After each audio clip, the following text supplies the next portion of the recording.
it's Ryan Meeks with Escape to Arizona. In today's video, we're checking out Tempe and telling you 10 things you should probably know before you make the move to Tempe, Arizona. And we have a very special guest today joining us. Hey! My man, Brian Elder. He's got his own YouTube channel. I encourage you guys to go check it out. It's called Arizona Dream, and I'm gonna switch hands here. Very similar to mine, but also different in respects. It's always good to get an Oregonian's review, right? Is that what you're called, an Oregonian? You got it, the correct pronunciation even.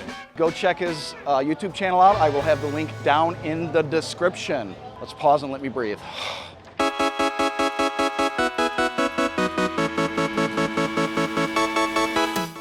You like Tempe? You like living here? Do you live Yeah, here? she's the newest doctor, the newest ASU grad. Congratulations. We'll We'll see you in the ER.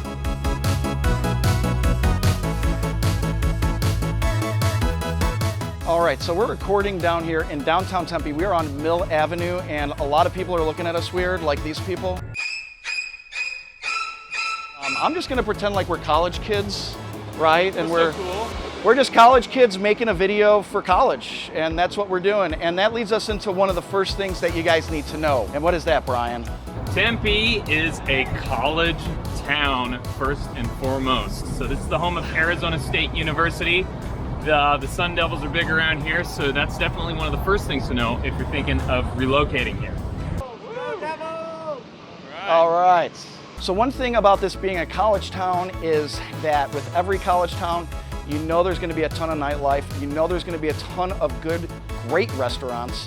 And we just got, where were we at? Pedal House Brewery. It was great. Nashville hot chicken sandwich. It was delicious. Yeah, Brian got the normal one. I got the gluten-free one.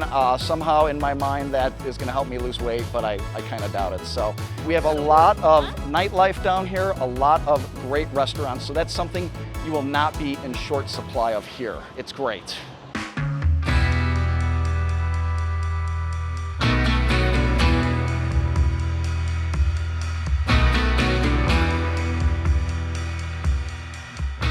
In the months other than summer, you'll find it is slightly dirty. Now, we all know, maybe you have college kids at home, they don't quite clean up after themselves. They go out for a late night, they wake up, you're like, what is going on here? You did not do any chores today, right? It happens. Mom and dad aren't doing the laundry anymore. Yeah. And, not cooking the meals or any of that. We all have to grow up someday, right? Yeah, exactly. So what you'll see down here is a little bit of trash. So I think we should just probably keep walking. We got 13 seconds. Let's do it. Let's go. Oh, yeah. All right, guys, we're working up a sweat here, which leads us into our second thing you need to know about Tempe, and that is that there is a little bit of a homeless population down here. What are your thoughts on that? Yeah, I mean, you definitely see it here a lot more than in other parts of the valley. So where we live out in East Mesa and Gilbert, you'll never see it. Like, it's super, super rare that you'll ever see a homeless person. But down here, you're a lot closer to Central Phoenix. You're right off a lot of the public transit. So that's naturally going to kind of come with that a little bit. So not any tent cities or anything. Not a big deal as far as what I can see around here, but you're going to see more of it than in other parts of the valley.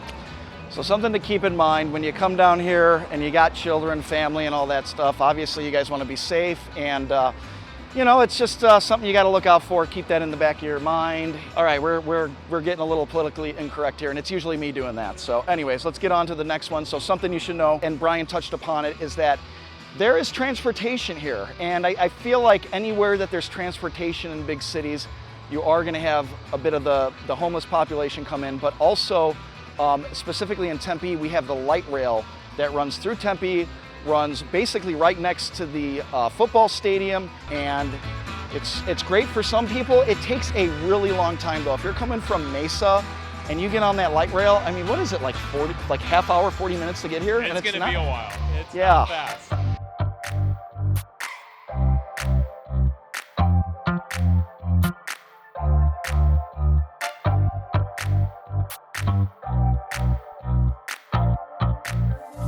And kicking back on with the whole transportation deal, Brian.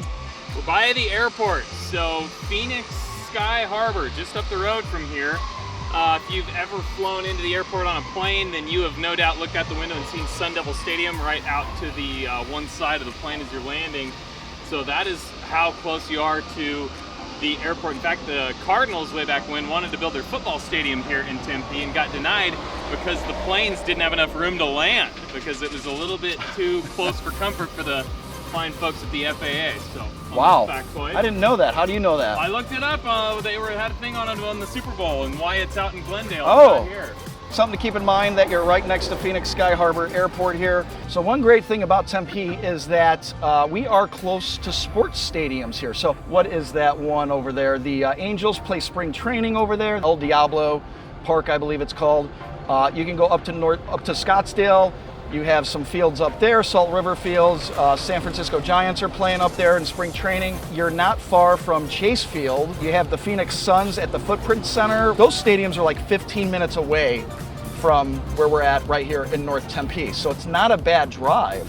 Coyotes, are they coming here, I hear? They're voting on it. They're voting on it. It's up for debate. They're trying to build a brand new arena for the Coyotes to move down here, as well as a big entertainment district. I believe that vote goes to the ballot in the fall, so we'll see what they end up doing with that. Right now, the Coyotes are playing in Arizona State's hockey team's Oh, yeah. I went to a game there. It sits like 5,000 people. Yeah, Mullet they're Stadium. Dead last in NHL attendance, so hopefully they can get that done. Dead last. I don't know about that. Get a nice arena built, and who doesn't like an entertainment district? I'll tell you, yeah, exactly. I had a good time at that game, though. It felt quaint. It felt nice. It wasn't overcrowded. Every seat was a really good seat at Mullet Stadium. So one really cool thing about living here that I think is super cool that you guys need to know is that it's near Tempe Town Lake. And anytime you're near water in the desert, it's going to make the prices of homes go up. It's going to create more synergy. I think synergy is a good word for that. And you're going to have things like festivals there. Pearl Jam was just here with somebody. So really cool. It was called the Innings Festival. That's what it was. And it was during the Waste Management Open. Green Day was here. So you can find some really cool festivals that go on here in Tempe. Another thing, you can do some paddle boarding, kayaking down there. You can rent boats. You can rent bicycles. The beautiful Tempe Town Bridge is right there. Okay, I hear that playing. There's the noisier plane. There's the noisier guys flying overhead.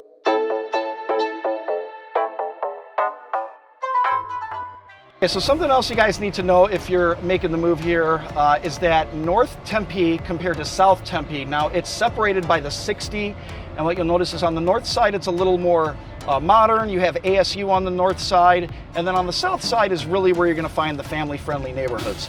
So something to keep in mind, lot sizes are going to be a little bit bigger on the south side, and just more family friendliness. Although if you do have a family and you want to live on the north side of Tempe, that is okay too, but realize it's just going to be a little bit more family friendly to the south.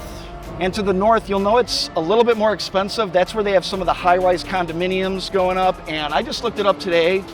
There was one for $440,000 that I saw, $840 HOA fees, and then there was another condo, probably a little bit higher in the same building, going for $1.2 million. So definitely going to have a range of prices here. And speaking of pricing, home pricing, one thing you guys need to know, with a lot of the older homes here in Tempe, they're going to have a pretty high price tag coming with them. Now, part of the reason could be, just demand. People want to be here. They want to be near the college. There's a lot of Airbnbs because there's non-HOA communities here as well. And the homes are a little bit older and just more expensive in general. So make sure you do your research, figure out if you want to be on the north side, the south side, in a condo, in a townhome, or in a house. And not a whole lot of new construction going on out here right now. There's new commercial construction, but as far as I've seen, not a whole lot of new construction going out with single family homes.